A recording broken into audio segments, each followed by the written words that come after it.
Olá, boa noite a todos. Sejam todos bem-vindos ao nosso curso de Espiritismo. Eu sou Leila Rocha de Oliveira, do Centro de Estudos Espíritas Allan Kardec, aqui da cidade de Olambra, cidade das Flores. Hoje é dia 26 de novembro de 2020, quase 20 horas, e como todas as quintas-feiras às 20 horas, nós temos o nosso curso de Espiritismo. Boa noite, Fátima. Seja bem-vinda, Liete. Muito bom vocês aqui. Nós vamos ler um pequeno trecho do livro Vinha de Luz, através de Emmanuel e Francisco Cândido Xavier, para servir como uma preparação espiritual para a nossa noite de hoje. Eu abri na mensagem número 6, Multidões. É uma passagem que está no Evangelho de Marcos, capítulo 2, capítulo 8. Vontade de espirrar. Capítulo 8, versículo 2. Tenho compaixão da multidão. Tenho compaixão da multidão. Jesus. E Emmanuel diz: os espíritos verdadeiramente educados representam, em todos os tempos, grandes devedores à multidão. Raros homens, no entanto, compreendem esse imperativo das leis espirituais. Em geral, o mordomo das possibilidades terrestres, meramente instruído na cultura do povo, esquiva-se da massa comum em vez de ajudá-la. Explora-lhe as paixões, mantém-lhe a ignorância e costuma roubar-lhe o ensejo de progresso. Traça leis para que ela pague os impostos mais pesados. Cria guerras de extermínio em que deva concorrer com os mais elevados tributos do sangue. O sacerdócio organizado quase sempre impõe-lhe sombras, enquanto a filosofia e a ciência lhe oferecem sorrisos escarnecedores. Em todos os tempos e situações políticas, conta o povo com escassos amigos e adversários em legiões. Acima de todas as possibilidades humanas, entretanto, a multidão dispõe do amigo divino. Jesus prossegue trabalhando. Ele, que passou no planeta entre pescadores e proletários, aleijados e cegos, velhos cansados e mães aflitas, volta-se para a turba sofredora e alimenta-lhe a esperança, como naquele momento da multiplicação dos pães. Lembra-te, meu amigo, diz Emmanuel, lembra-te, meu amigo, de que és parte integrante da multidão terrestre. O Senhor observa o que fazes. O Senhor observa o que fazes. Não roubes o pão da vida, procura multiplicá-lo. Não roubes o pão da vida, procure multiplicá-lo. Do livro Vinha de Luz, Emmanuel, Chico Xavier, a mensagem número 6, Multidões. Tenho compaixão da multidão, Jesus. Marcos, capítulo 8, versículo 2. Queridos amigos, embalados por essa mensagem do benfeitor, nós convidamos a todos e aos amigos espirituais também para estarem aqui conosco nessa noite. Essa noite de aprendizado, quando procuramos compreender, à luz da doutrina espírita, os mistérios que começaram a ser desvendados a partir do momento que os emissários de luz, junto com Kardec, começaram a levantar a ponta do véu e que possamos vislumbrar, compreender, assimilar e colocar em prática em nossas vidas. Gratos somos, Senhor, e damos início a mais essa noite, te pedindo, Senhor, a Tua presença entre nós. Muito obrigado, Senhor. Que assim seja. Queridos amigos, amigas que aqui se encontram, muito bom estarmos juntos com esse mesmo propósito, com esse mesmo sentimento e pensamento. Boa noite, Sueli, boa noite, Silvina, boa noite, Anne. Muito bom estarmos juntos, a família Erdmann. Todos sintam-se acolhidos, sintam-se abraçados. Queridos amigos, a semana passada eu me equivoquei e ninguém percebeu, ninguém disse nada. Eu acho que acharam tão interessante que ficaram quietos, porque ao invés de eu dar a aula seguinte, eu repeti a mesma aula e ninguém falou nada. Eu falei, nossa, essa aula não está estranha, parece que eu já dei isso. E quando eu comecei a ver, eu falei, não, já está no meio, fica quieto, como diz o outro, fica quieto, vamos deixar assim mesmo.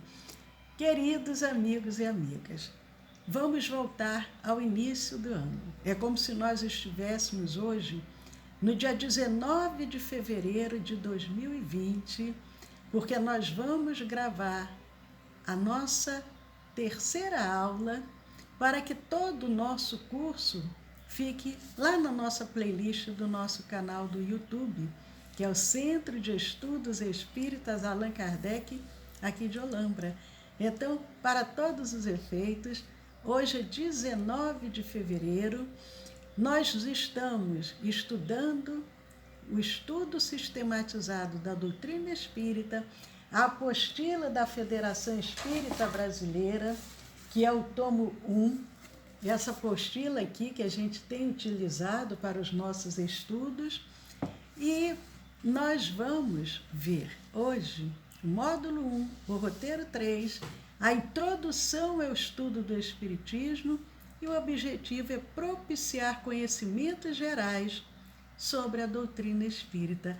Quando nós iniciamos o curso, nós sempre gostamos de alertar, dizendo que é apenas uma pincelada, porque não podemos acreditar que ao fazermos um curso, vamos adquirir todo o conhecimento. Allan Kardec diz que o Espiritismo é a ciência do infinito. Então nós teremos ainda várias reencarnações para podermos compreender a fundo. São estudos que vão abrindo o nosso entendimento, o nosso desejo de pesquisar mais, de compreender mais, mas não pensem que vamos aprender tudo, não, ao contrário, estamos iniciando, levantando essa pontinha do véu. Nós vamos falar sobre o tríplice aspecto da doutrina espírita. Qual seria o objetivo desse tríplice aspecto nesse estudo de hoje?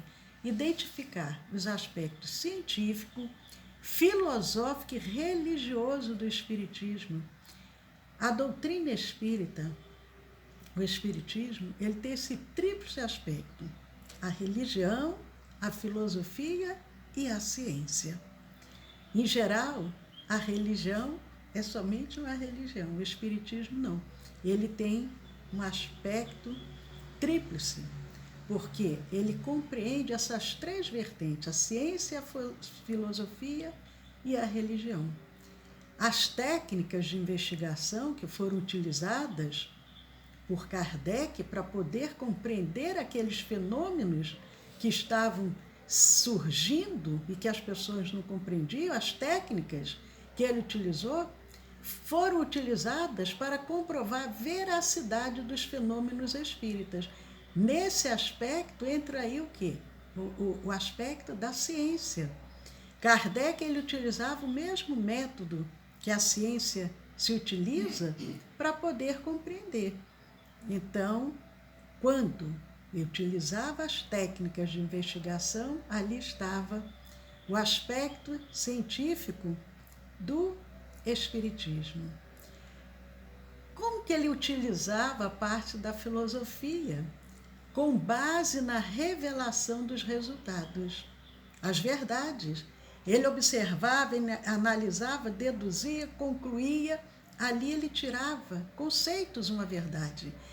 Com base nesses resultados, dessas verdades, ele foi o quê? Formulando questões de elevado teor filosófico.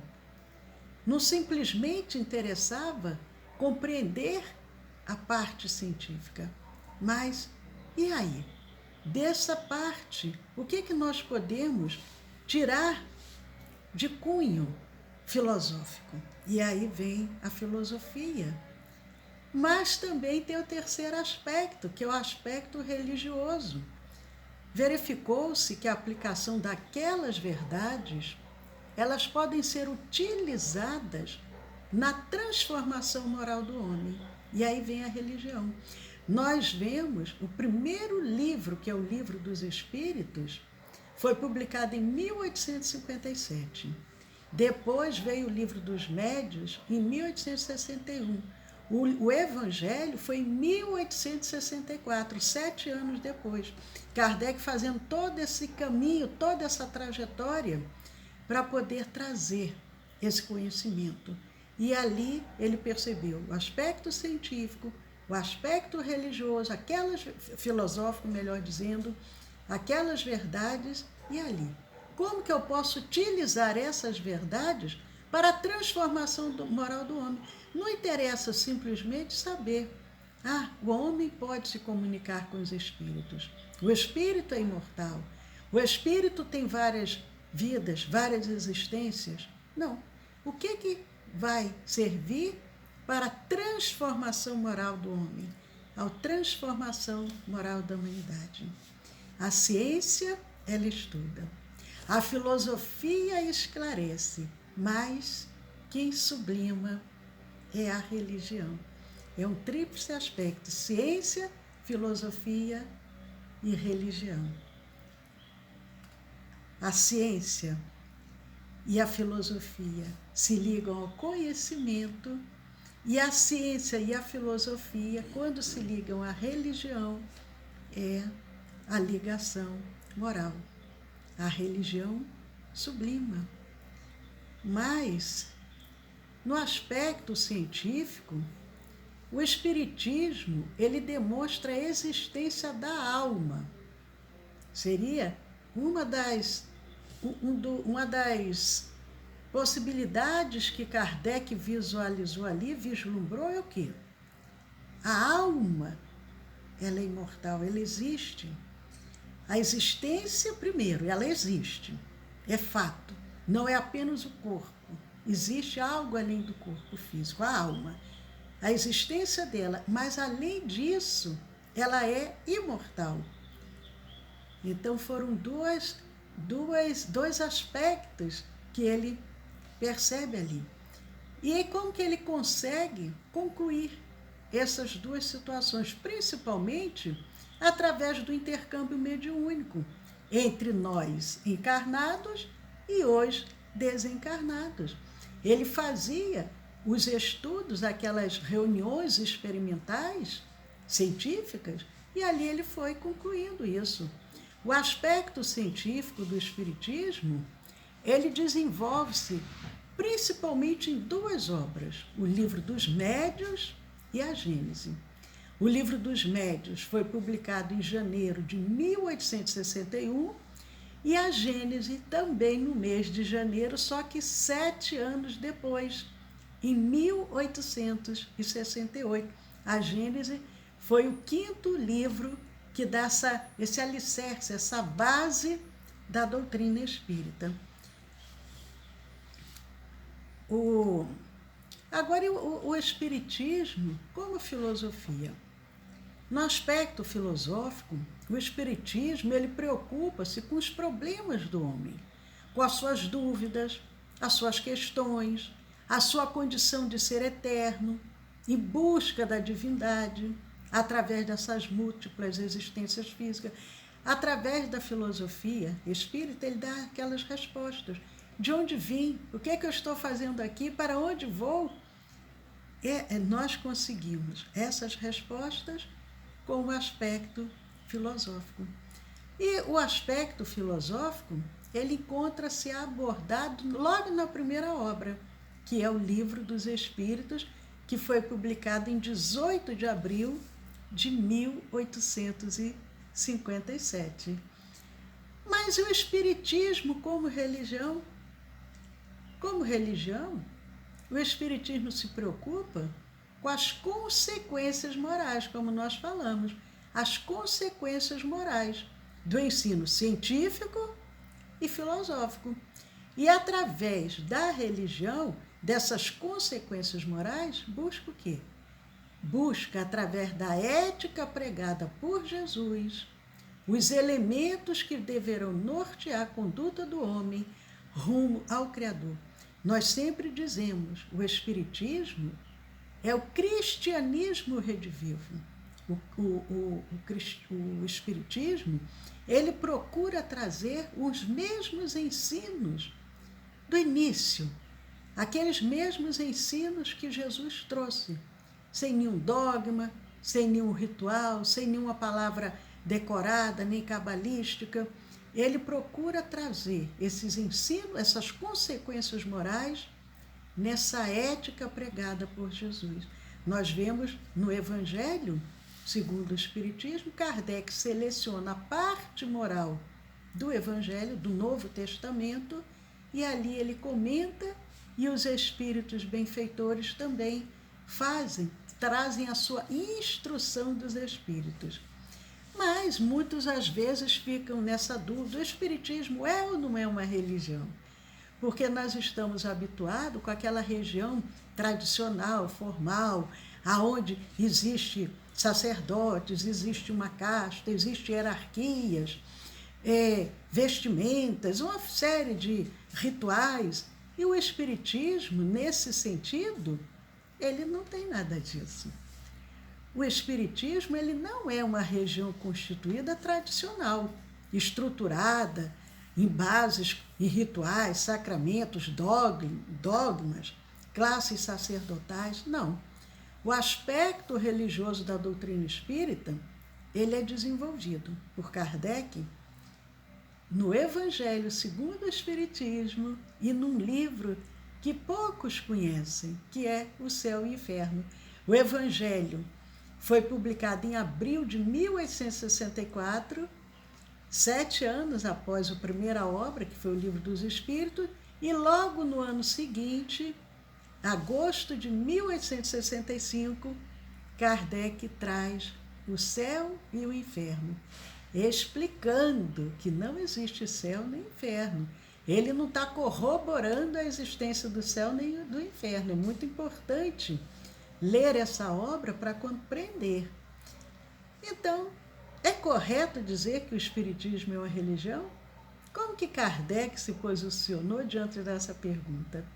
E ele diz, o Espiritismo é, no sentido filosófico, uma religião, mas não se constitui no sentido comum em mais uma religião, visto que não possui, como nós falamos, cultos, igrejas, rituais, dogmas, mitos, crendices, nem tampouco uma hierarquia sacerdotal. Não temos um órgão que fiscalize, que determine o que vai ser ensinado. Não. Nós vamos aprendendo de acordo com o nosso interesse.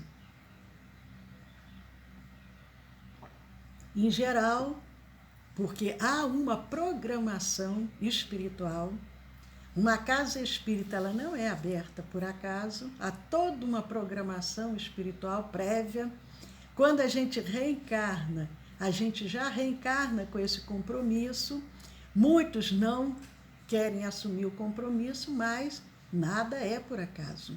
E aquele grupo que já está comprometido espiritualmente, de uma forma ou de outra, acaba se juntando, se unindo, e ali surge aquela casa espírita e aquele grupo coeso, interessado, com desejo firme, vai dando continuidade ao trabalho que deve ser realizado.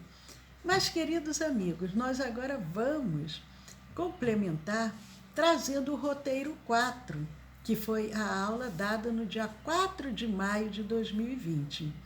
Nós vamos falar hoje sobre os pontos principais da doutrina, porque nós sabemos que o Espiritismo, ele tem os seus princípios, ele é baseado em princípios. Nós até comentamos, se nós formos simpatizantes do Espiritismo, podemos até não aceitar os princípios espíritas, mas a partir do momento que nos dissermos espírita, nós temos que aceitar aqueles princípios que baseiam a doutrina. Então, princípios espíritas, como fundamento para a construção da doutrina espírita, nesse seu tríplice aspecto, ciência, filosofia e religião, uma doutrina, para ser considerada como tal, ela deve conter princípios norteadores dos seus ensinamentos. Nós falamos aqui o que é uma doutrina, inclusive quem não assistiu, veja depois lá na nossa playlist do nosso curso de Espiritismo, está lá na nossa playlist todas as aulas ali gravadas, explicando o que é uma doutrina, em que se baseia uma doutrina. E o primeiro princípio da doutrina espírita é crer em Deus. Se nós dissermos assim, eu me simpatizo com o Espiritismo, eu sou espírita, mas eu não creio em Deus, então ainda não é espírita, porque o primeiro princípio é crer em Deus. Crer Deus, Criador do universo. Inclusive, Kardec, a primeira pergunta que ele faz aos benfeitores de um livro dos Espíritos é qual? Que é Deus? Que é Deus? A primeira pergunta. E eles respondem que Deus é a inteligência suprema, causa primária de todas as coisas. Deus é o princípio de tudo. Deus é eterno, é imutável, é imaterial, é único, é onipotente, soberanamente justo e bom. Nós falamos isso, inclusive, na nossa palestra de segunda-feira, salvo engano. Aonde a doutrina encontra resposta capaz de provar a existência de Deus? Na nossa preleção de segunda-feira agora, o tema foi Deus não existe. Quem assistiu vai lembrar, e quem não assistiu, aproveite e veja lá na playlist palestras, a de segunda-feira, Deus não existe. E aqui essa questão que está lá no Livro dos Espíritos, a questão número 4, onde que nós podemos encontrar essa prova capaz da existência de Deus, essa resposta, dizer, não, eu tenho certeza que Deus existe. Os benfeitores dizem o quê? Na lei de causa e efeito. Não é efeito sem causa. Procurai a causa de tudo que não é obra do homem e a vossa razão vos responderá. Tudo que não é criação do homem é criação de Deus. Um outro princípio é o mundo espírita, que é habitado pelos espíritos desencarnados, que é a verdadeira vida, é a vida espírita. É o mundo espiritual, é que é a verdadeira, que o espírito é que é imortal. Um outro princípio, a encarnação e a reencarnação dos espíritos, que pode se dar na Terra ou também pode se dar em outros mundos, porque todo o nosso universo é habitado. A pluralidade dos mundos habitados, todos os mundos, Jesus disse com relação a isso. Então, a pluralidade, nós sabemos, tem os mundos primitivos, expiações e provas, regeneração, mundos felizes, até que a gente consiga chegar ao mundo celeste. Jesus disse, há muitas moradas na casa de meu Pai. A pluralidade dos mundos habitados é um outro princípio que também faz parte da doutrina espírita, que é a base da doutrina. O melhoramento progressivo dos espíritos, que passam pelos diversos graus da hierarquia espírita, até atingirem a perfeição moral. Porque nós estamos aqui, o objetivo é qual? É progredir, é evoluir. É esse o objetivo. Mas para isso, nós vamos, é como se fosse, Kardec coloca aqui, diversos graus de hierarquia. Nós estamos subindo os degraus evolutivos até chegarmos à perfeição. A terceira ordem, que Kardec divide de uma forma didática, ele como um professor, ele coloca a terceira ordem, são os espíritos imperfeitos. Lá em O Livro dos Espíritos, está muito bem explicado cada ordem, porque cada ordem tem as suas subdivisões, Então, a terceira ordem são os espíritos imperfeitos. A segunda são os bons espíritos. E a primeira são os espíritos puros. Mas em O Livro dos Espíritos, na questão 459, também o outro princípio, que é essa relação constante dos espíritos desencarnados com os homens. O espírito desencarnado e nós encarnados, nós estamos em constante intercâmbio. Aqueles que têm uma mediunidade mais evidente, conseguem ver, conseguem ouvir. Aqueles outros que não têm, mas têm intuição, têm inspiração. Nós podemos encontrar com os espíritos desencarnados quando dormimos. Encontramos os espíritos. Podemos ir ao mundo espiritual. Podemos ir ao mundo espiritual estudar, aprender, fazer curso. Nosso corpo está lá na cama. E nós, espírito, porque nós também somos espírito, nós vamos ao mundo espiritual participar de aprendizados. E quando voltamos, às vezes um cientista volta com a resposta para aquela dúvida, mas mal sabe ele, porque ele traz a intuição, mas em geral a lembrança não tem, que foi o que ele aprendeu durante o repouso do corpo. Então, essa relação constante dos espíritos desencarnados com os homens também é um outro princípio. Kardec pergunta, na questão 459, os espíritos influem sobre os nossos pensamentos e ações? Uma pergunta bem interessante. Será que os espíritos conseguem influenciar os nossos pensamentos e as nossas ações? O que é que vocês acham? Os benfeitores respondem: a esse respeito, sua influência, a influência dos espíritos, é maior do que podeis imaginar. Muitas vezes são eles que vos dirigem. São eles que vos dirigem. Se nós queremos ser bem dirigidos, nós precisamos buscar as boas companhias, buscarmos os bons espíritos. E para isso é necessário que a gente busque a nossa reforma íntima, a nossa transformação moral. Porque nós vamos, é uma lei de atração de afinidade, de sintonia. Nós vamos atrair para nós aqueles que estão na mesma faixa de sintonia. Se queremos ser bem dirigidos, é necessário, se precisamos mudar para melhor, vamos mudar.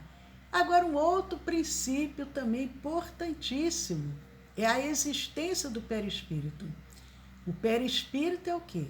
É um envoltório do espírito. É aquele que dá a forma ao espírito. O espírito é aquela chama, aquela luz, e o perispírito é que é o envoltório do espírito. A existência do perispírito. Quando nós estamos encarnados, tem o espírito, tem o perispírito e tem o corpo físico.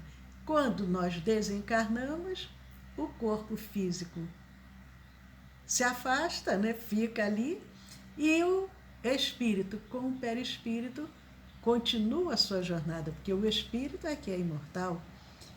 E os ensinos também morais dos espíritos superiores também é um princípio do espiritismo. Os ensinos morais dos espíritos superiores. E esses ensinos morais desses espíritos superiores, eles podem ser sintetizados, serem resumidos como os do Cristo, como os de Jesus, quando Jesus nos ensina o quê? O que Jesus nos ensina? Fazer aos outros o que quereríamos que os outros nos fizessem. Se toda a humanidade agisse dessa forma, não estaríamos mais num planeta de provas e expiações. Porque se eu fizer ao outro o que eu queria, o que eu gostaria que ele me fizesse, e ele também fizer, e o outro, não vai haver mais maldades, violência, fome, guerras, porque nós vamos seguir essa máxima evangélica, esse ensino de Jesus, fazer aos outros o que quereríamos que os outros nos fizessem. É um princípio também, e esses princípios morais estão muito bem explicados em O Livro dos Espíritos, na terceira parte, ou livro 3, que fala das leis morais.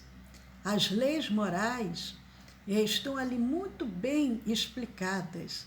E nós só vamos citar elas, mas não vamos explicar uma a uma, porque é um texto longo, mas vale a pena vocês lerem em O Livro dos Espíritos, a terceira parte, para compreenderem. São leis divinas, são leis de Deus, são leis que regem todo o universo. Às vezes a gente até estranha, mas isso é uma lei divina? É uma lei moral? É uma lei natural? Mas é. Eu só vou dizer quais são e depois vocês vão lá ler e analisar uma a uma. A lei de adoração, a lei do trabalho, a lei de reprodução, a lei de conservação, a lei de destruição, a lei de sociedade, a lei do progresso, a lei de igualdade, a lei de liberdade.